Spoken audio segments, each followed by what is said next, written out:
अब हम लोग क्वेश्चन नंबर 7 में चलते हैं। देखिए क्वेश्चन नंबर 7 क्या है। क्वेश्चन नंबर 7 है let A42 B65 and C14 be the vertices of triangle ABC। आपको ABC ट्रायंगल दिया हुआ है और तीनों वर्टेक्स का वर्टिसेस का कोऑर्डिनेट दिया है। तो अब मेरे पास क्या है, उसके बाद क्वेश्चन देखिए कहता है the median from A meet BC at D। आप लोग को मीडियन के बारे में आप लोग को बताए थे। मीडियन क्या है, किसी भी ट्रायंगल के किसी साइड का उसके अपोजिट साइड के मिड पॉइंट को अपोजिट वर्टेक्स से मिलाने वाला। यहाँ ABC है ट्रायंगल, तो ए से मीडियन यानी BC का मिड पॉइंट से मिलाने वाला लाइन। हमारे पास ये कंडीशन है कि ए से वर्टेक्स ए से मीडियन हमको खींचा जाए, यानी ए से मीडियन खींचेगा तो BC के आपका D पॉइंट पर मिल रहा है। इसमें यही कह रहा है the median from A meet BC at D। Find the coordinates of the point D। Point D का कोऑर्डिनेट निकालना है। तो जब ये मीडियन है तो D is the mid point of BC।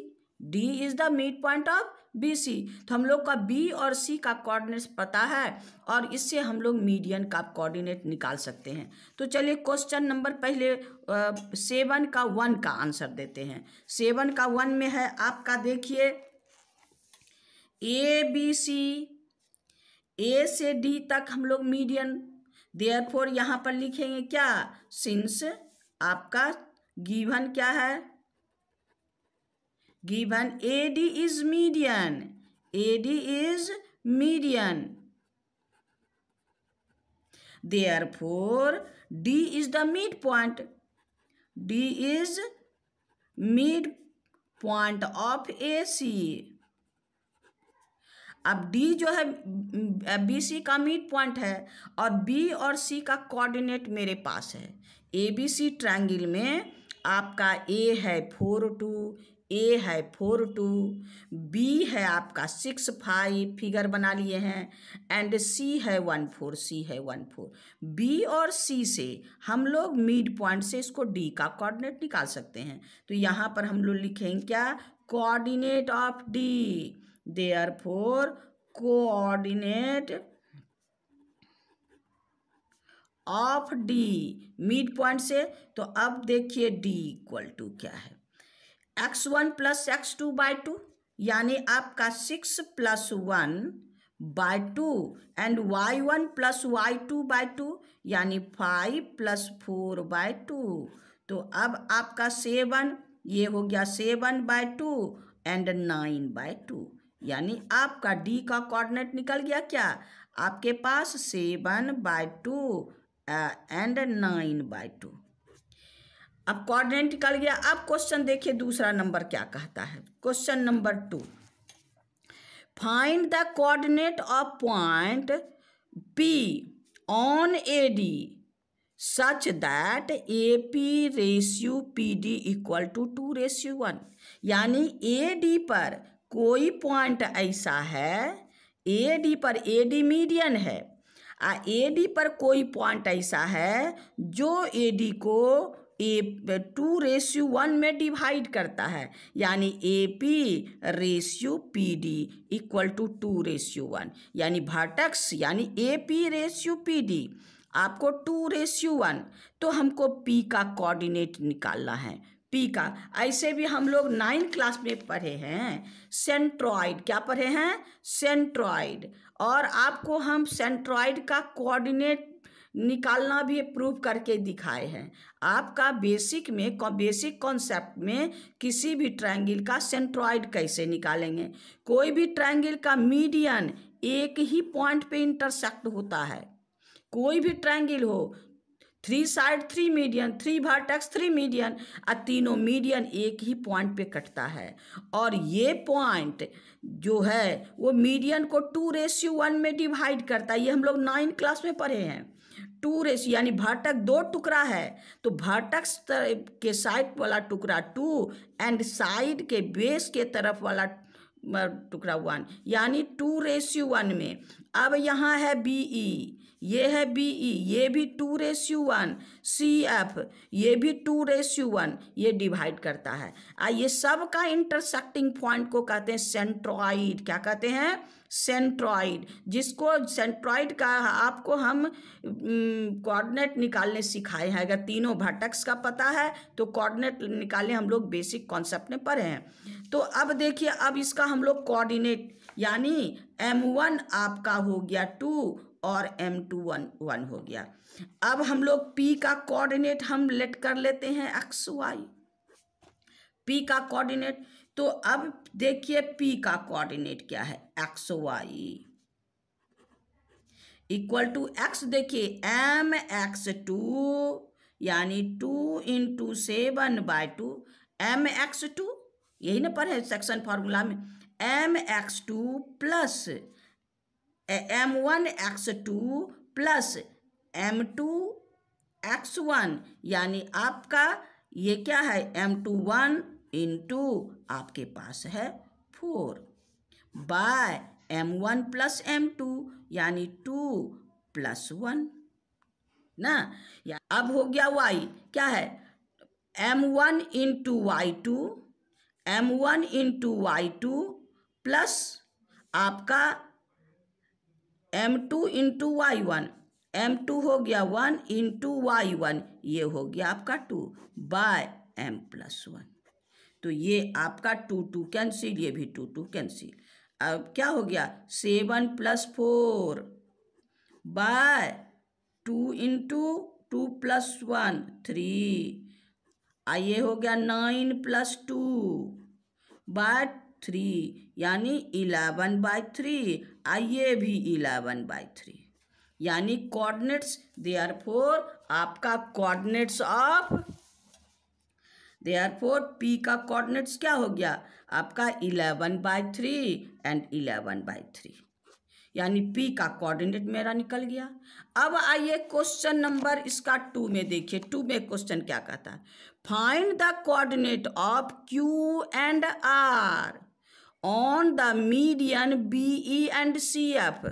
BE और CF दो अलग, AD तो मीडियन था उस समय, पहले इसकी चर्चा नहीं थी, लेकिन अब दो मीडियन है BE and CF respectively, such that BQ and QE equal to 2:1 and CR and RF equal to 2:1 यानी दोनों का रेशियो 2:1 है।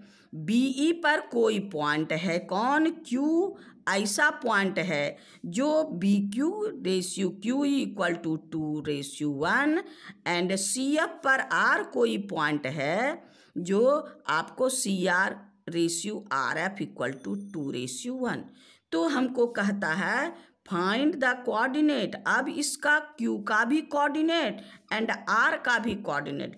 जैसे हम लोग यहाँ पर D का कोऑर्डिनेट निकाले और P का D और A के सहारे P का कोऑर्डिनेट निकाले, उसी तरह से हम लोग क्या करेंगे? आपका BE, आपके पास BE and CF, BE and CF। तो अब मेरे पास अलग अलग है, यहाँ देखिए ABC ट्रायंगल है, ये AD था, तो AD का कोऑर्डिनेट हम लोग को निकल गया। अब यहाँ BE दूसरे क्वेश्चन में क्या कहता? BE, ये है BE, तो इसके मिड पॉइंट से हम लोग BQ और QE इक्वल टू 2:1। अब BE का कोऑर्डिनेट निकालेंगे। BE का कोऑर्डिनेट चलिए निकालते हैं। तो क्या है B का कोऑर्डिनेट में? देखिए आपका BE का कोऑर्डिनेट में x1 + x2/2 and y1 + y2/2 यानी E is the mid point of AC। यहाँ पर वही लिखना है, सिंस क्या है? BE median, since BE is a median, therefore E is the midpoint, E is the mid point किसका? Mid point of AC। BE median तो AC का मिड पॉइंट E होगा, तो अब यहाँ पर मिड पॉइंट ऑफ AC। अब हम लोग इसका कोऑर्डिनेट निकालते हैं, यानी आपका किसका, इस पर कौन पॉइंट है? BE पर कौन पॉइंट है? Q। तो Q क्या है? 2:1, 2:1। तो अब हम लोग का यहाँ पर इसका कोऑर्डिनेट, पहले हम लोग E का कोऑर्डिनेट निकाल लेते हैं। देयरफॉर E का कोऑर्डिनेट क्या हो गया? E का कोऑर्डिनेट हो गया आपका, देखिए यहाँ 4 + 1/2, यानी 4 + 1/2। यहाँ पर है 2 + 4/2, यानी 2 + 4/2। ये है इसका मीडियन, आपका कोऑर्डिनेट, E का कोऑर्डिनेट। किसका कोऑर्डिनेट? E का कोऑर्डिनेट। तो ये हो गया आपको 4 + 1 5/2 एंड 4 + 2 6/2। ये कैंसिल, तो अब कितना हो गया आपका? 5/2 एंड 3। यही तो इसका कोऑर्डिनेट है। तो यहाँ पर हम लोग यहाँ लिख देते हैं क्या क्या, आपका 5/2 एंड 3, 5/2 एंड 3। ये मेरा कोऑर्डिनेट मिल गया। अब इस पे R का, Q का, ये 2:1, इसका हम लोग को कोऑर्डिनेट निकालना है Q। अब आइए, since Q is a point on BE such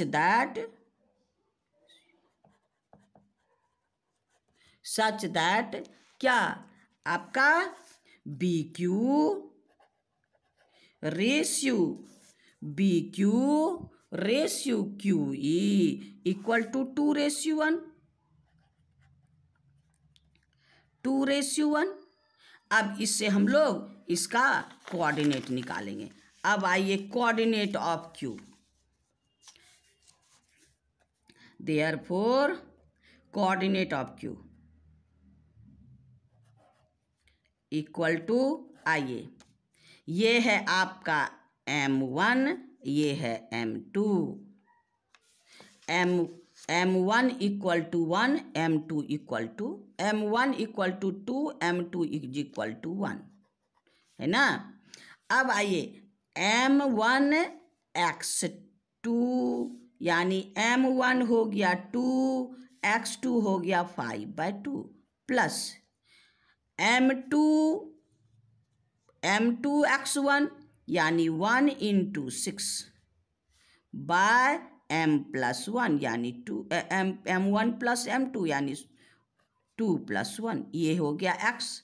अब आइए y का वैल्यू, M1y2, यानी आपका 2 × 3 प्लस M2y1, यानी 1 × 5,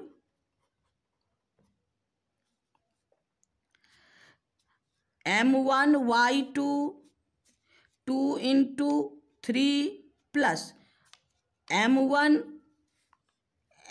हो गया M1y2, यानी आपका 1 × 5 बाय आपका 2 + 1। अब इसको सॉल्व कीजिए, देखिए 2 2 कैंसिल। अब मेरे पास क्या है आपका 5 + 6/3 और 2 3 जा 6 प्लस 5/3, यानी आपका 11/3 और 11/3। Q का भी कोऑर्डिनेट 11/3 है ना, यानी इसका दोनों x कोऑर्डिनेट भी 11/3 और y कोऑर्डिनेट भी 11/3। अब फिर क्वेश्चन कहता है, अब देखिए क्वेश्चन क्या कहता है, B के लिए तो निकाल लिए, CF भी एक मीडियन है। Find the coordinates of Q and R on the median BE and CF।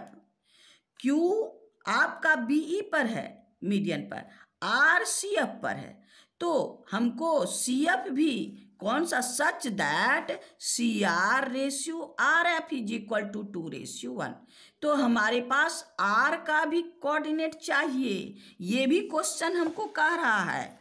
तो अब देखिए मेरे पास क्या है, यहाँ पर ट्रायंगल है, देखिए ABC ट्रायंगल, इसमें CECF जो है ये भी मीडियन है, और ऐसा मीडियन है जो CR/RF इक्वल टू 2:1। तो पहले हम लोग इसका कोऑर्डिनेट निकालने के पहले हमको F का कोऑर्डिनेट चाहिए। तो यहाँ पर लिखना है सिंस क्या है, FC इज ए मीडियन,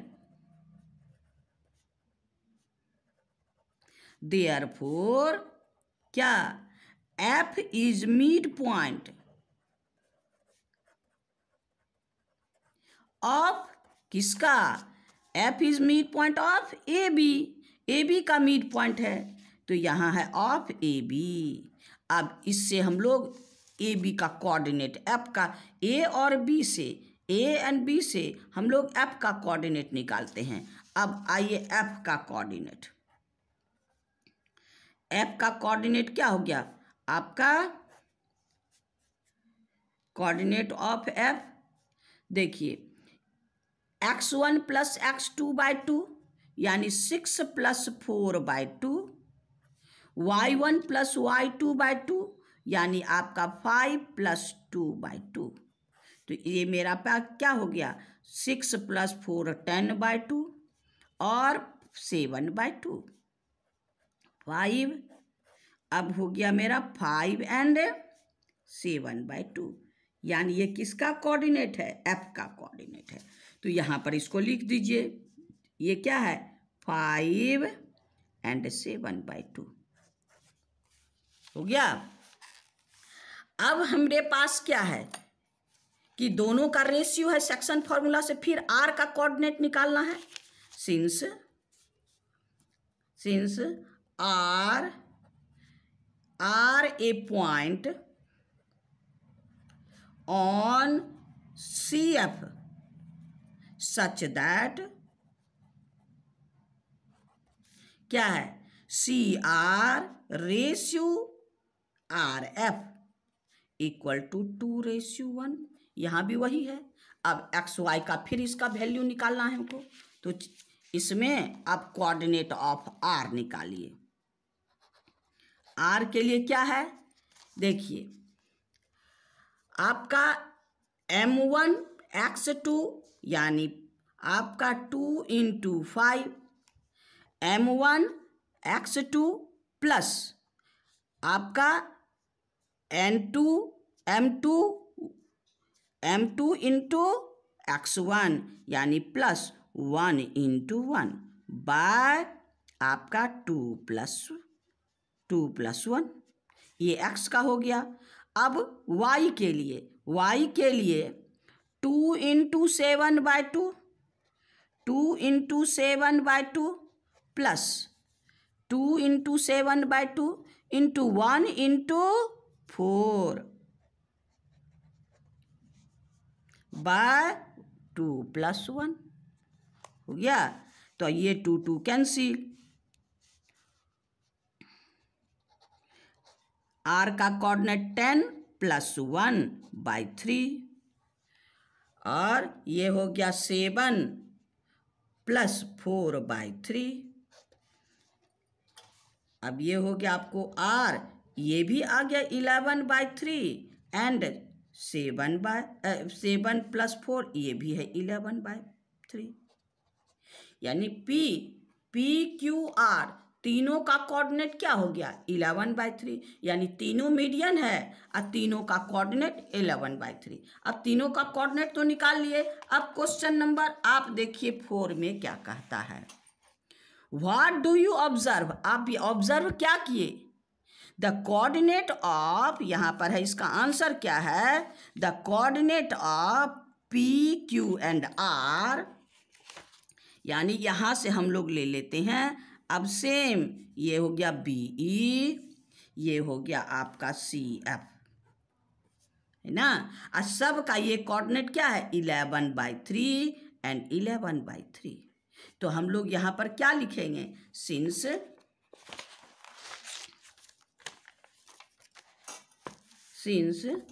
क्या कोऑर्डिनेट ऑफ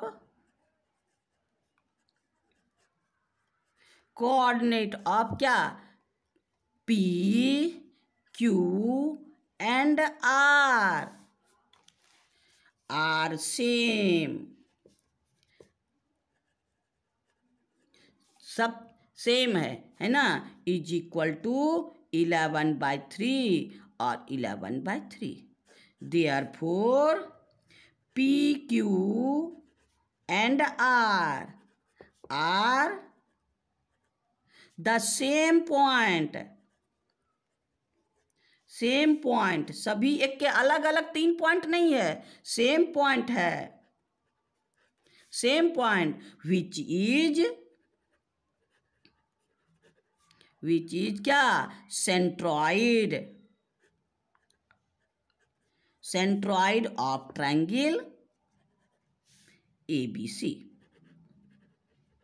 तीनों एक के पॉइंट है, अलग अलग पॉइंट नहीं है। हम लोग जो नाम दे दिए हैं PQR का, ये अलग अलग नाम नहीं है, सभी एक ही पॉइंट है। आपको बोले ना कि तीनों, ये जो तीनों है, तीनों तो मीडियन है, हम लोग जूनियर सेक्शन में पढ़े हैं, तीनों मीडियन है। और तीनों मीडियन, कोई भी चीज, कोई भी ट्रायंगल, चाहे ट्रायंगल का वेराइटी कोई भी फिक्स नहीं है, कोई भी ट्रायंगल है, हर ट्रायंगल में 3 मीडियन होता है ना, 3 median from A vertex, from B vertex, from C vertex, 3 medium होता है। ये तीनों मीडियन एक ही पॉइंट पे इंटरसेक्ट करते हैं, that is called centroid of the triangle, centroid of triangle उसको कहते हैं। तो यही हो गया आपका सेंट्रॉइड ऑफ ट्रायंगल। क्या है सेंट्रॉइड ऑफ ट्रायंगल? आपका 11/3 एंड आपका 11/3, यानी x कोऑर्डिनेट भी 11/3 और y कोऑर्डिनेट भी 11/3। अब देखिए क्वेश्चन नंबर मेरे पास क्या है, एक और क्वेश्चन है, क्वेश्चन नंबर 5 देखिए। If A, B and C are the vertices of a triangle, find the coordinate of the centroid। ये आपको बेसिक कॉन्सेप्ट में आपको प्रूव कर दिए हैं, सेंट्रॉइड कैसे निकाला जाता है। तो हम लोग शॉर्ट में इसमें क्वेश्चन में है, तो एक बार फिर देख लीजिए तो आपको आसानी होगी। तो देखिए आपका ट्रायंगल है क्वेश्चन नंबर 5 का, 7 का 5, क्वेश्चन नंबर 7 का 5 देखिए क्या है मेरे पास। 3 वर्टिसेस है ABC। तो आपका A हो गया क्या x1 y1, B हो गया क्या x2 y2, C हो गया क्या x3 y3 हो गया। अब इसमें सेंट्रॉइड निकालना है, AD क्या है आपका सेंट्रॉइड, ये हो गया आपका सेंट्रॉइड G। ऐसे ज्योमेट्री में हम लोग सेंट्रॉइड को G से डिनोट करते हैं। हाँ, तो यहाँ पर लिखिए आपका since triangle ABC, in triangle ABC हम लोग एक ही ट्रायंगल से लेते हैं, ट्रायंगल ABC में क्या है AD is a median, therefore D is midpoint,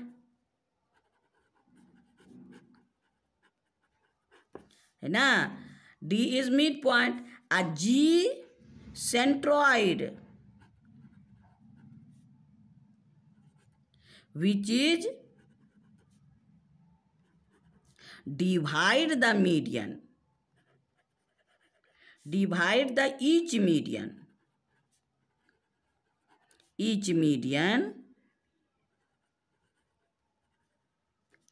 2:1, यानी वर्टेक्स वाला, वर्टेक्स तरफ वाला पार्ट 2 और इधर ये 2:1। अब हम लोग को G का कोऑर्डिनेट निकालना है, तो आइए पहले D का कोऑर्डिनेट में क्या है हम लोग का D देखिए, x2 प्लस, यहाँ बी और सी का मिड पॉइंट है, तो क्या है x2 plus x3, x2 plus x3, x2 plus x3 by 2 और y2 प्लस y3 बाय 2 हो गया। अब मीडियन g का निकालते हैं, g का कोऑर्डिनेट। g के लिए देखिए x2 इंटू, यहाँ पर लिख दीजिए x2 plus x3 by 2 and y2 plus y3 by 2। तो 2 इंटू आपका x2 plus x3 by 2 plus आपका 1 इंटू x1 हो गया, 1 इंटू x1 बाय 2 प्लस 1। ये हो गया किसका, x के लिए। y के लिए 2 इंटू y2 प्लस y3 है ना, 2 into y2 plus y3 by 2 और 1 इंटू y1 बाय 2 प्लस 1। ये आपका g का कोऑर्डिनेट है। तो अब g में क्या है, 2 कैंसिल, 2 कैंसिल। अब x2 plus x3 plus x1, x2 plus x3 plus x1 by 2 plus 1 3, y2 plus y3 plus y1 by 3। ये आपका g का कोऑर्डिनेट हो गया।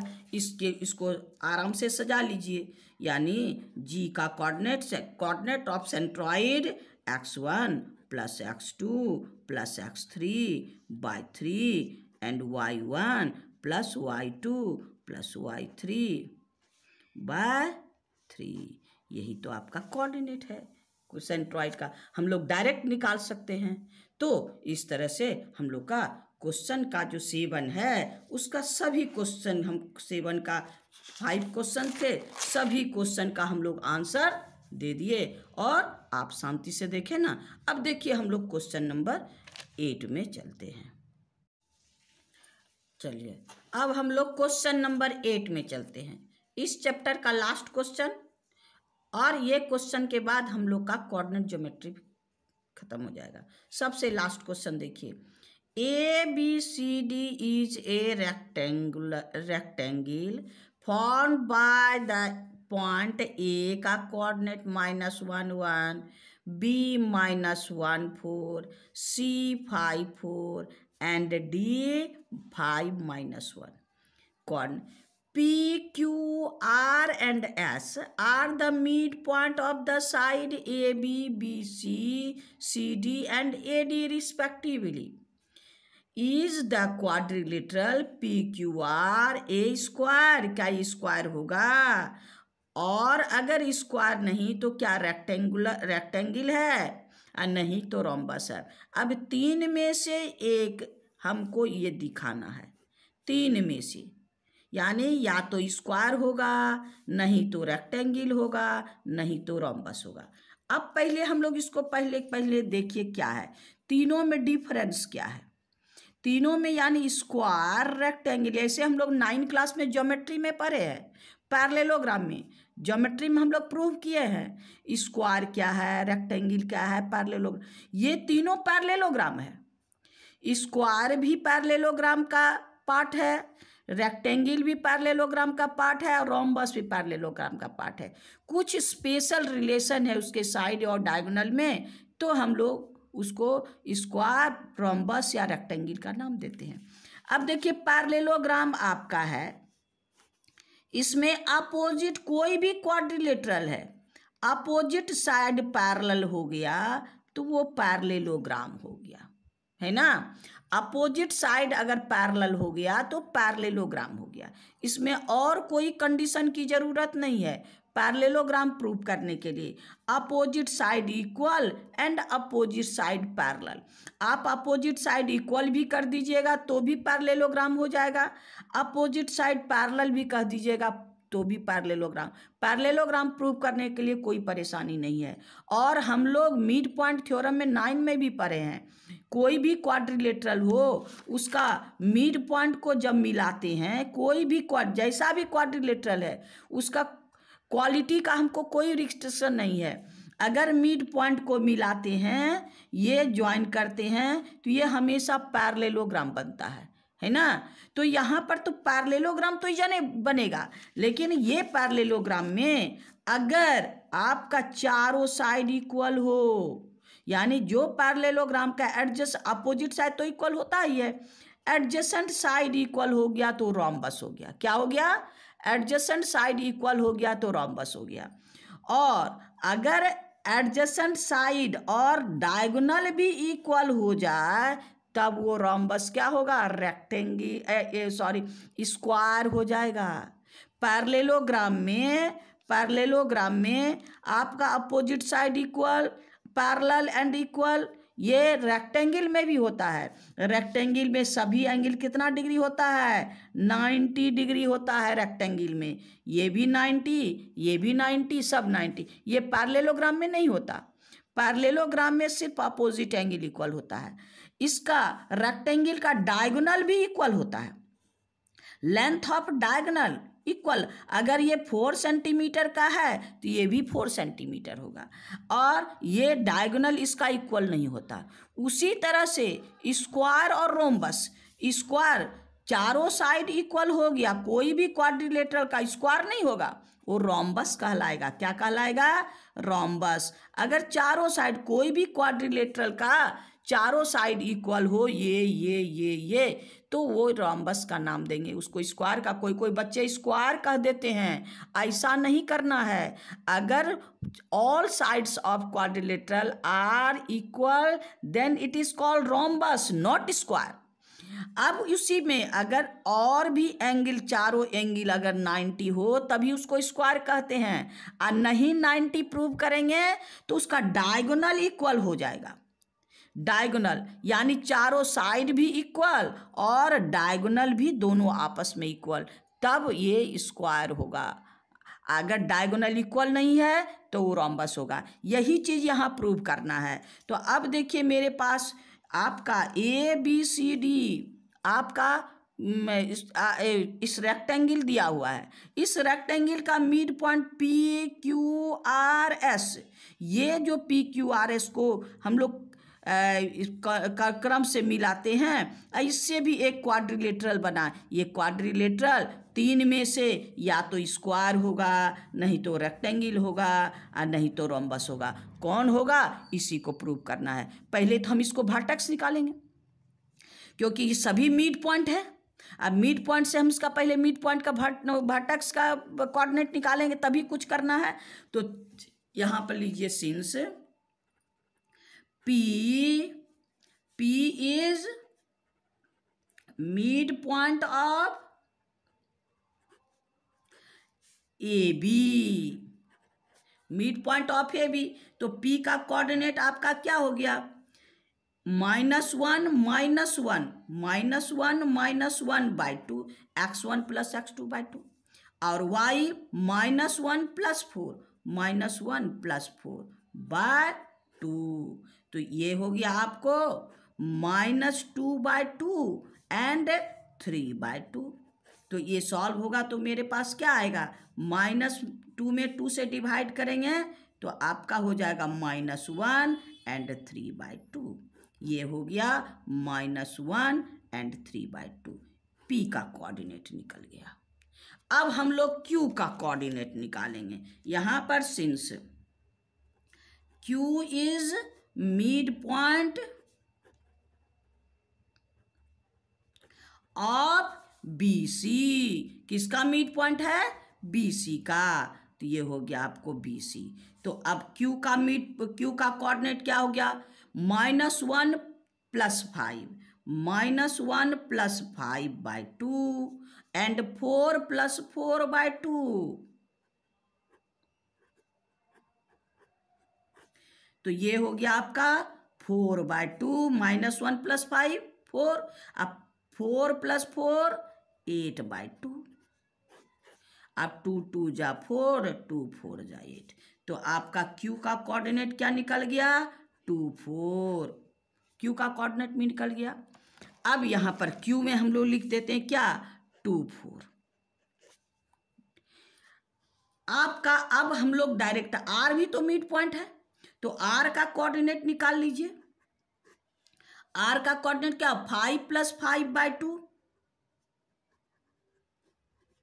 एंड -1 + 4, -1 + 4/2, तो ये हो गया 5 + 5 10/2 एंड 3/2, ये हो गया 5। तो अब मेरे पास क्या हो गया? R का कोऑर्डिनेट 5 एंड 3/2, R का कोऑर्डिनेट क्या हो गया? 5 एंड 3/2, तो ये हो गया आपका 5 एंड 3/2, इसका कोऑर्डिनेट निकल गया। अब क्या बच गया? अब S का कोऑर्डिनेट, S का कोऑर्डिनेट, S भी तो मिड पॉइंट है, यानी आपका DC का AD का मिड पॉइंट, तो यहाँ पर S का मिड पॉइंट, S का मिड पॉइंट क्या? 5 + -1, यानी 5 - 1/2 एंड -1 - 1 -1/2, तो ये हो गया आपको 4/2 एंड -2/2, ये 2 2 जा 4, यानी मेरा क्या हो गया? ये 2 एंड -1, 2 एंड -1, तो अब यहाँ पर S के पास लिख सकते हैं 2 एंड -1 हो गया। यानी हम लोग को अब इस PQR का चारों कोऑर्डिनेट पता हो गया, चारों वर्टिसेस पता हो गया। इससे हम लोग चारों इसका क्या करेंगे? चारों पहले साइड निकालेंगे, क्योंकि चारों साइड इक्वल होगा, नहीं तो अपोजिट साइड इक्वल होगा, तो पहले चारों साइड निकाल के देखते हैं कि क्या है, उसके बाद इसका डायगोनल भी निकालेंगे। तो हम लोग इसका पहले चलिए देखते हैं, इसका निकाल के आइए, ये हम लोग का क्या निकालेंगे? पहले आपका PS या PQ, चलिए PQ, side of PQ, PQ equal to root over क्या होगा? देखिए PQ -1 क्या है? x1 डिस्टेंस फार्मूला, ये क्या करेंगे? डिस्टेंस फार्मूला से -1 -2, -1 -2 का होल स्क्वायर प्लस 3/2 -4, 3/2 -4 का होल स्क्वायर, ये PQ का स्क्वायर, ये आपका PQ -1 -2 का होल स्क्वायर और 3/2 -4 का होल स्क्वायर। अब इसको सिंप्लीफाई कर देना है ना, तो आपका -1 -2 यानी आपका क्या हो गया? √3 का स्क्वायर, और इसको तो एलसीएम लेके हम लोग को करना होगा, 3 - 4 2 जा 8/2 का होल स्क्वायर। अब आपका हो गया 3 का -3 का स्क्वायर 9, अब प्लस, अब ये हो गया -5/2 का स्क्वायर, 9 प्लस 25/4। अब इसका एलसीएम ले लीजिए, 9 यानी 9/1, तो इसका एलसीएम होगा 4, तो अब क्या हो गया? 9 4 जा 36 प्लस 25 इज इक्वल टू आपका कितना हो गया? 161/4, ये एक आंसर निकल गया, इतना यूनिट। PQ इक्वल टू आपका √61/4। अब हम लोग क्या निकालेंगे? PQ निकल गया, RS क्या निकलना है? RS, आइए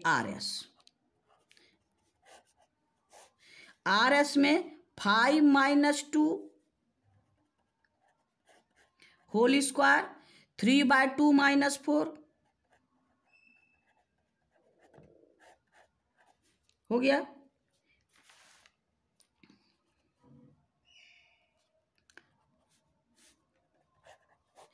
5 - 2 क्या हो गया?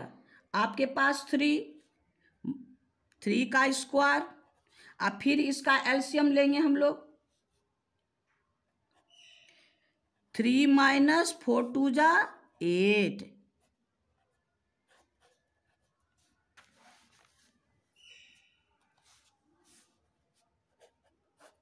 9 प्लस, अब यहाँ पर 3 हो गया तो कितना 5/2 का whole square equal to 9 plus 25/4। तो ये हो गया आपका, एलसीएम ले लीजिए। फिर 36 प्लस 25/4, तो ये फिर हो गया आपका 61/4। ये भी आर एस भी वही हो गया। हाँ, अब आर एस निकल गया। अब मेरे पास क्या है, पी क्यू हो गया R S, P Q R Q, sorry ये है आर क्यू, ये है आपका आर क्यू। ये तो ये डिस्टेंस ने निकाले आर एंड क्यू। अब आइए R S, R S 2 minus 5 का whole square plus -1 minus 3/2 -1 minus 3/2 का होल स्क्वायर।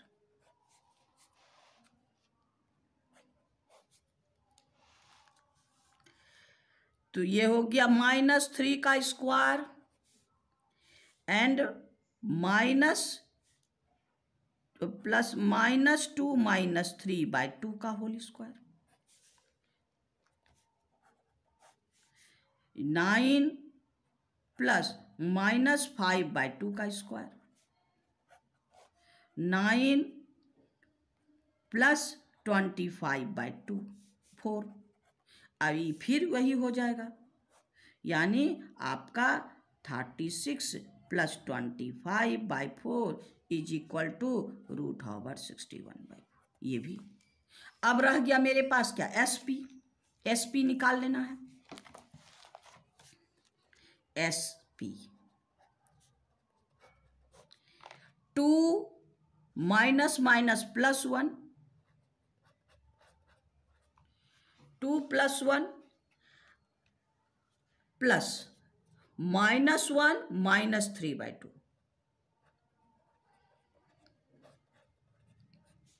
ये भी आपका हो गया 3 का स्क्वायर अब प्लस -5/2 का स्क्वायर।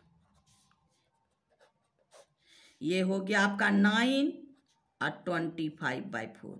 ये भी आपका हो गया 36 प्लस 25/4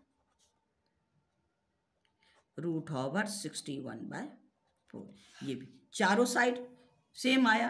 अब इसका डायगोनल निकालना है। ये तो रोम्बस तो हो गया, लेकिन अगर डायगोनल इक्वल हो जाए, ये साइड ये साइड ये साइड चारों साइड इक्वल हम प्रूव कर दिए, निकाल लिए। लेकिन ये आपको बोले ना, खाली साइड निकालने से नहीं होगा। हमको ये चारों साइड स्क्वायर का भी इक्वल होता है और रोम्बस का भी इक्वल होता है। या तो हमको एक 90 प्रूव करना होगा, तो 90 प्रूव करने में ज़्यादा झमेला है, तो हम लोग इसका डायगोनल निकाल लेते हैं। अगर डायगोनल दोनों इक्वल हो जाता है, यानी S Q and R P equal हो जाए, तब ये हो जाएगा क्या, स्क्वायर। अगर दोनों इक्वल नहीं होता है तब ये रह जाएगा रोम्बस। तो हम लोग इसका डायगोनल निकालते हैं पहले। आइए,